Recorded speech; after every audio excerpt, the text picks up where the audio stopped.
Let's take a look at Federalist 69 by Hamilton. As we said, the past two Federalist Papers,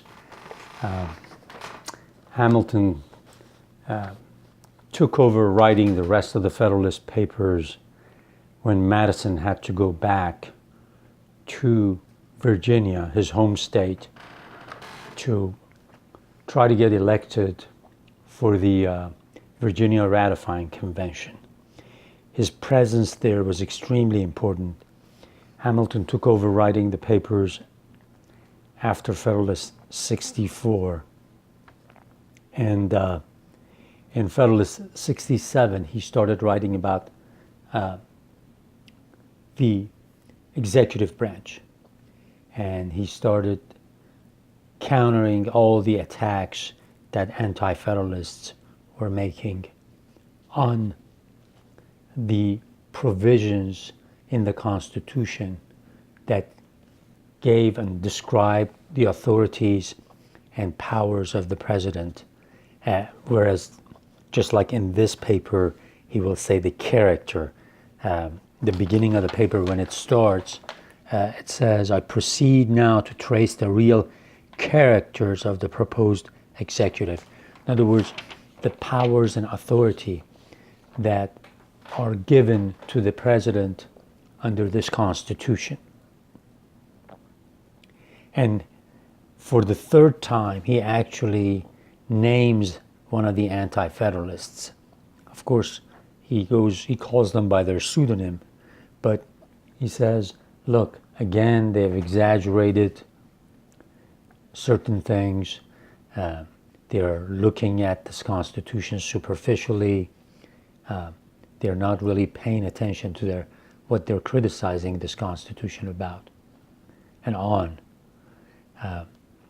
So to counter this attack, what he does in this paper, he actually says all these critics who are saying that the president will be just like the King of Britain with absolute power, according to our critics. He says, no, the closer you look at this Constitution, the more you see that actually a lot of the powers that are given to the president are almost like the powers that the governor of the state of New York, where we are from, has been given. So he constantly returns it back and tells them, hey, people of New York, to whom we are addressing these papers, look, all the critics have got it wrong. And the best thing you can do is look at the powers that have been given to the president and compare it with the powers that have been given to the governor of your own state of New York. So he constantly just does this back and forth, and that's what you gotta pay attention to. So let me start reading this. I proceed now to trace the real characters of the proposed executive as they are marked out in the plan of the convention in this new Constitution. This will serve to place in a strong light the unfairness of the representations which have been made in regard to it.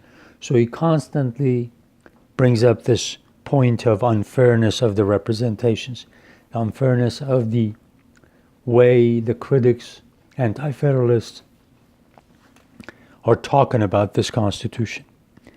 The first thing which strikes our attention is that the executive authority, with few exceptions, is to be vested in a single magistrate. In other words, instead of a group of people acting as a group, as a team, as a president, he says we have one individual. The Constitution says there's only one president, one person in that office that gets the title of president. This will scarcely, however, be considered as a point upon which any comparison can be grounded. For if in this particular there be a resemblance to the King of Great Britain, there is not less resemblance to the Grand Signior, to the Khan of Tartary, to the man of 7 mountains, or to the governor of New York. So he says, if you let these critics get away with it, pretty soon they're going to say, not only the President of the United States is going to be like the King of Britain with absolute power, but even worse than that, he's going to be like the head of the Sultan of the Ottoman Empire, or Genghis Khan, or when he says the man of 7 mountains, he probably is referring to Hassan al-Sabbah, which was the head of a group that became known as people who carried out killings. They would take hashish, and in that frenzied state, they would go and kill their opponents. And the word assassin actually comes from hashishin, assassin.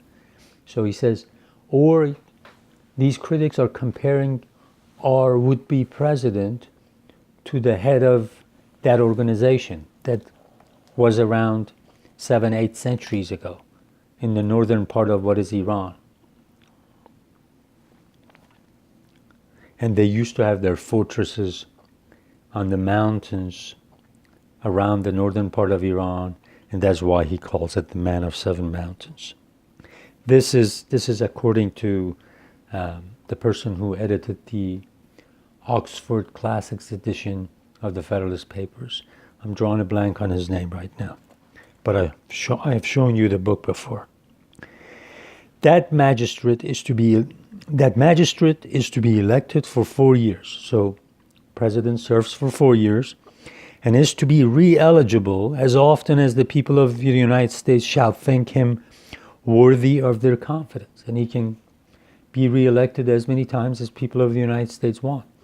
Now remember, he's writing this in the context of 1787, 1788, just a few years after the Americans said, the king has all the powers. We cannot centralize power in the hands of one person.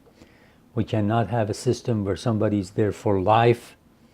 So had Washington not been the one that they were looking at and to during the Federal Convention, I guarantee you the Constitution would have looked differently. At least the part that has to do with the powers and authorities of the president, and then that would definitely change the whole plan anyway. So the fact that George Washington was there was very helpful to them to write this Constitution the way it is now, and to allow the president to run for a 2nd term, 3rd term. Otherwise, they would have probably limited it to 1 term. In these circumstances, there is a total dissimilitude between him and the King of Great Britain, who in an hereditary monarch possessing the crown as a patrimony descendable to his heirs forever.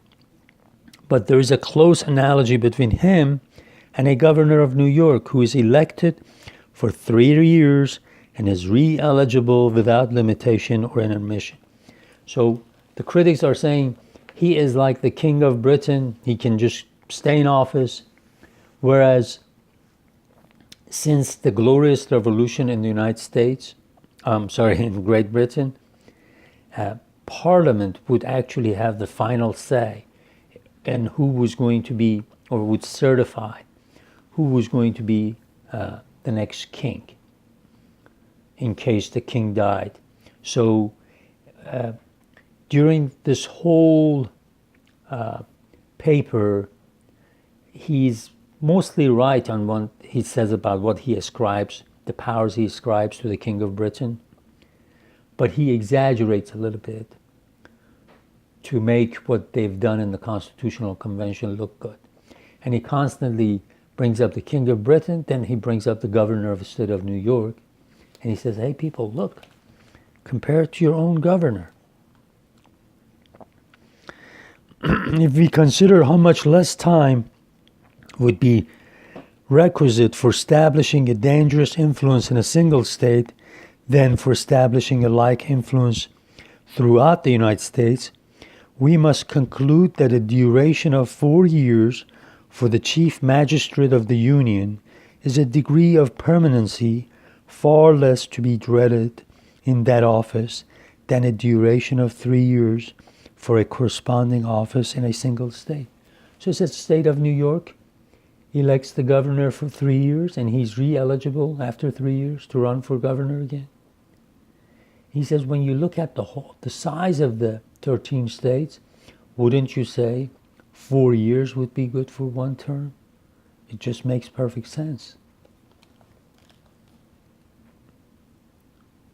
So as we read these papers, just remember the importance of some of these very important characters, persons who were during the time of the founding.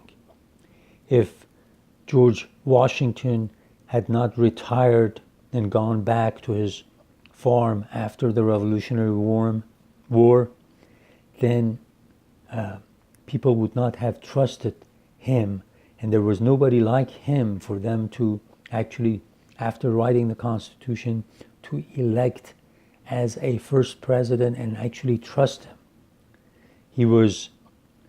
He had this character, and he'd made this persona where he was playing the role. So it's very important to remember that and compare it with on the other side of the ocean when the French Revolution happened, and how things became disastrous, and then all of a sudden Napoleon showed up and made himself an emperor. So keep those in mind as we go through this.